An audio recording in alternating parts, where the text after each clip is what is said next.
اعوذ باللہ من الشیطان الرجیم بسم اللہ الرحمن الرحیم السلام علیکم ورحمۃ اللہ وبرکاتہ۔ آج ہم لوگ پڑھیں گے سورہ بقرہ کی آیت نمبر 15۔ تو آئیے پڑھتے ہیں۔ رب اشرح لی صدری ویسر لی امری واحلل عقدۃ من لسانی یفقہوا قولی رب زدنی علما اللہم فقہنا فی الدین۔ اعوذ باللہ من الشیطان الرجیم بسم اللہ الرحمن الرحیم۔ اللہ یستہزئ بہم ویمدہم فی طغیانہم یعمہون۔ اللہ یستہزئ بہم ویمدہم فی طغیانہم یعمہون۔ اللہ کو پر کر کے پڑھنا ہے، یستہزئ بہم ویمدہم، دال کو دو بار، ایک بار میم کے ساتھ، ایک بار اپنی حرکت کے ساتھ، ویمدہم فی طغیانہم، فا یا زیر فی، یہاں سے پہلے فا کے نیچے زیر، تو یہاں پہ بن جائے گا یا مدہ، تو کو غین کے ساتھ پکڑنا، تو یا الف مدہ، یا سے پہلے الف سے پہلے یا کے اوپر زبر، تو الف مدہ، طغیانہم یعمہون، یا قعین کے ساتھ پکڑنا، ہوا پہ شو واو مدہ بن جائے گا، یہ بن جائے گا، اور پھر یہاں پہ آپ کیا کرو گے، نون کو آپ ساکن کرو گے، تو یہاں پہ ہو جائے گا اجتماع ساکنین، واو ساکن پہلے سے ہی ہے، نون کو آپ ساکن کرو گے تو دو ساکن ایک ہی کلمے میں ملیں گے، تو اس کو کہتے ہیں اجتماع ساکنین علی حدہ، اور مد عارض وقفی۔ یہ تھے اس کے قواعد، اور اب ہم دیکھتے ہیں اس کی گرامر اور ترجمہ۔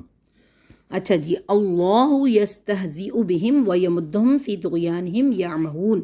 اللہ اس میں جلالہ ہے، اور اس میں جلالہ یہاں پہ مبتدا، یعنی اللہ کے نام کے ساتھ شروع ہو رہا ہے تو اس کو کہیں گے مبتدا، کیونکہ اسم کے ساتھ شروع ہوا تو مبتدا بن جائے گا۔ یستہزئ یا علامت مضارع یستہزئ۔ اب دیکھیں، یہ علامت مضارع نے ہمیں بتایا کہ میں ایک فعل ہوں، لیکن فعل کون سا ہوں؟ فعل مضارع ہوں۔ روٹ کیا ہے؟ ہا زا اور حمزہ، ہاذا اور حمزہ، یستہزئ۔ اور باب کون سا ہے؟ باب استفعال سے ہے۔ باب استفعال سے کیسے ہوا؟ کیونکہ تا نے بتایا ہے کہ استفعال ہے، سین بھی ہے، تا بھی ہے، کیونکہ اس کا تو روٹ میں سین نہیں تھا، ہا زا اور حمزہ ہے، تو استفعال ہو جائے گا۔ یہاں پہ یا تو علامت مضارع کی وجہ سے لگی ہوئی ہے، ورنہ اس کے اندر یہ ساری چیزیں ہیں۔ اور فاعل اس کا کیا ہوگا؟ کیا یہ سنگل ہے یا پلورل ہے؟ کون سا سنگولر پلورل کون سا؟ یہ ہے ہمارا واحد کا صیغہ، جمع کا صیغہ نہیں ہے، تو یہ بن جائے گا ہمارا فاعل ہوا، یہ نا، یہ ہے فعل مضارع واحد مذکر غائب کا صیغہ، ٹھیک ہے، تو فاعل بنے گا ہوا۔ اور بہم، با حرف جارہ، ہم اس کا مجرور، تو مرکب جاری بن جائے گا۔ مرکب جاری جب بھی آتا ہے فعل کے بعد تو متعلق کے فعل بن جاتا ہے، ٹھیک ہے نا، یہ آیا فعل کے بعد تو یہ متعلق کے فعل بن جائے گا۔ اب یہ بن گا فعل پلس فاعل پلس متعلق، تو جملہ فعلیہ ہو گیا، ٹھیک ہے۔ اب ہم دیکھیں گے کیا اس کے لیے ہمارے پاس مفعول ہے یا نہیں ہے۔ آگے ہم آیت کو پڑھیں گے، پھر پتہ چلے گا۔ واو جو ہے یہ ہمارا حرف ہے، حرف عطف آ رہا ہے۔ یمدہم، یا علامت مضارع دوبارہ آ گئی ہے، ہم اس کے ساتھ ضمیر جڑ گئی ہے۔ اب جب بھی ضمیر اگر اس کے ساتھ جڑتی ہے تو پھر وہ اس کا مفعول بنتی ہے، ٹھیک ہے نا، پھر وہ اس کا فاعل نہیں بلکہ مفعول بن جاتی ہے۔ تو اب کیا کریں گے؟ میم دال دال اس کا روٹ لیٹر ہے، میم اور دال دال، دو دال اس کے اندر ہے نا مشدد کے اندر، تو ایک اس کا دونوں، ایک یہ جو دال اور دال دونوں ہی روٹ کے اندر اس کے اندر ہے میم، اور یا تو علامت مضارع آ گئی ہے، ہم بھی ضمیر ہے، تو پھر اس کا روٹ کیا ہے؟ میم دال اور دال، مشدد کے اندر دو دالیں۔ اور اس کا باب کون سا ہے؟ اس کا باب نون سے ہے یہ ہمارا، اور کیا یہ سنگولر ہے یا نہیں ہے، مطلب یہ واحد ہے یا جمع ہے، کیا ہے؟ تو یہ ہمارا واحد کا صیغہ ہے، کیونکہ یہاں پہ بھی واحد تھا تو یہاں پہ بھی واحد آ رہا ہے، تو ہوا اس کے اندر فاعل موجود ہے۔ اور اب ہم یہ جو ہماری ضمیر جڑی ہے اس کے ساتھ، یہ اس کا مفعول ہی ہوگی، ٹھیک ہے نا۔ یہ اب فاعل ہم نے یمدو کے اندر سے نکال دیا ہے، اور ہم اس کا مفعول ہے، یہاں پہ میں نے وہ نہیں لکھا لیکن یہ اس کا مفعول ہے۔ فی طغیانہم، فا حرف جارہ ہے، اور طغیانہم، اب دیکھیں طغیانی پھر ہم، طغیانی فی کی وجہ سے مجرور ہے، اور ہم بھی اس کے پاس اگر موجود ہے تو اس کا مطلب ہے کہ یہاں پہ کچھ اور بھی ہے، تو کیا ہے؟ یہاں پہ مضاف اور مضاف الیہ مل کر آپس میں مرکب اضافی بنا رہے ہیں۔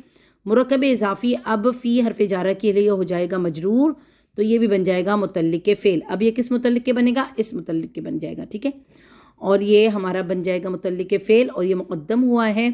اور آگے ہے یعمہون، یعمہون بھی یا علامت مضارع آ گیا، اور عین میم اور ہا اس کا روٹ لیٹر ہے اور باب سین سے، اور یہ ہمارا اون کی آواز نے بتایا کہ یہ ہے جمع کا سیگا، تو یہ ہمارا ہے جمع کا سیگا اور یہ بن رہا ہے حال. ٹھیک ہے، اب یہ کیا ہوگا، اب یہاں پہ جو واو کھڑا ہے اس نے پچھلے والی جو ہماری اللہ یستہزئ بہم تھا اس کو معطوف الیہ بنا دیا ہے، اور ویمدہم فی طغیانہم کو اس نے معطوف بنا دیا. معطوف اور معطوف الیہ مل کر مرکب عطفی بنائیں گے. اب اللہ اس میں جلالہ جو تھا یہ مبتدا تھا یعنی شروع تھا، اس کو چاہیے ہوگی خبر، تو یہ جو ہمارا معطوف اور معطوف الیہ مل کر جملہ اسمیہ ہو کر یہ خبر بن جائے گا اللہ اس میں جلالہ کے لیے. اس کے اندر تو دو جملہ فعلیہ بھی تھے، ایک تو یہ اللہ یستہزئ بہم ویمدہم فی طغیانہم، یہ سارے ہمارے وہ تھے نا فعل تھے. تو دیکھیں فعل اب نیچے آخر میں کیا آ کے کیا بن رہے ہیں، کیونکہ معطوف اور معطوف الیہ نے دونوں کو جملہ اسمیہ بھی بنا دیا. تو پہلے اندر جملے کوئی سے بھی بن رہے ہو، لیکن اسٹارٹنگ سے دیکھنا ہوتا ہے کہ آیت کس چیز سے شروع ہو رہی ہے. آیت جو ہے وہ ہماری ہو رہی ہے اس میں جلالہ یعنی مبتدا، یعنی اب یہ بنے گا اس کو خبر چاہیے ہوگی تو یہ جملہ اسمیہ ہی بنائے گا.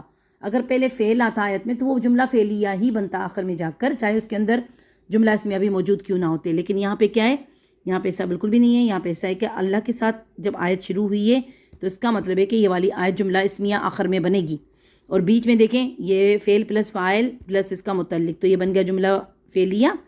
اور یمدہم یہ بھی فعل پلس فاعل پلس مفعول، ہم اس کا مفعول ہے، یہاں پہ میں نے نہیں لکھا، تو فعل پلس فاعل پلس مفعول یہ بھی جملہ بن گیا فعلیہ.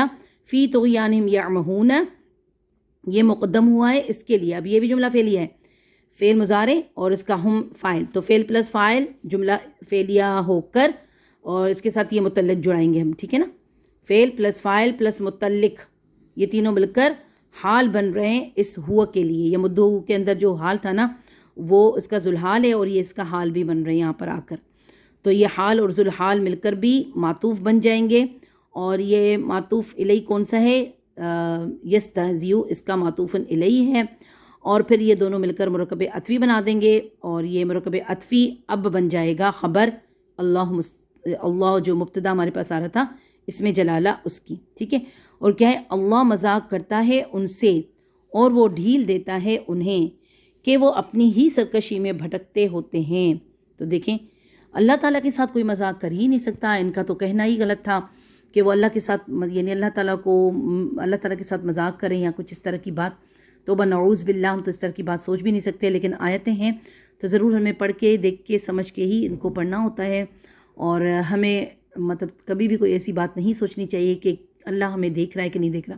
رب تو ہمیں دیکھ ہی رہا ہے، نہیں دیکھنے والی بات تو ہمارے دلوں کے اندر آنی ہی نہیں چاہیے، کیونکہ ہم مسلمان ہیں، ہم ایک اللہ اور رسول کو مانتے ہیں اور ایک قرآن کو مانتے ہیں، اور کسی چیز کو ہم نہیں مانتے، یعنی کہ حدیثیں ساری باتیں قرآن سے ریلیٹ ہوتی ہیں تو ان کو بھی مانتے ہیں.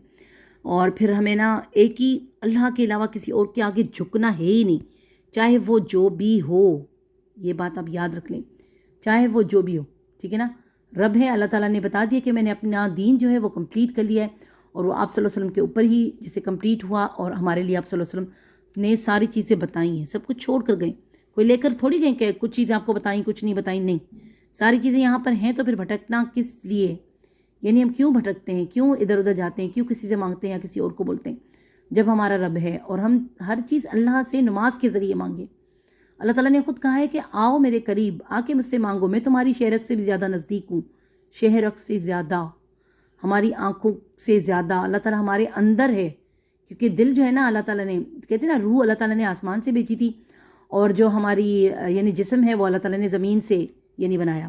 تو دیکھیں جب روح اللہ تعالیٰ نے آسمان سے بھیجی تو اس روح کو اچھا کیا لگتا ہے، صرف اور صرف اللہ کا کلام، اللہ کی باتیں. ہمیں سکون ملتا ہے جب ہم قرآن پڑھتے ہیں، نماز پڑھتے ہیں، تو پھر ہم اس روح کی مطلب موسیقی کو کہتے ہیں روح کی غذا. تو بنعوذ باللہ ایسے کبھی ہو سکتا ہے؟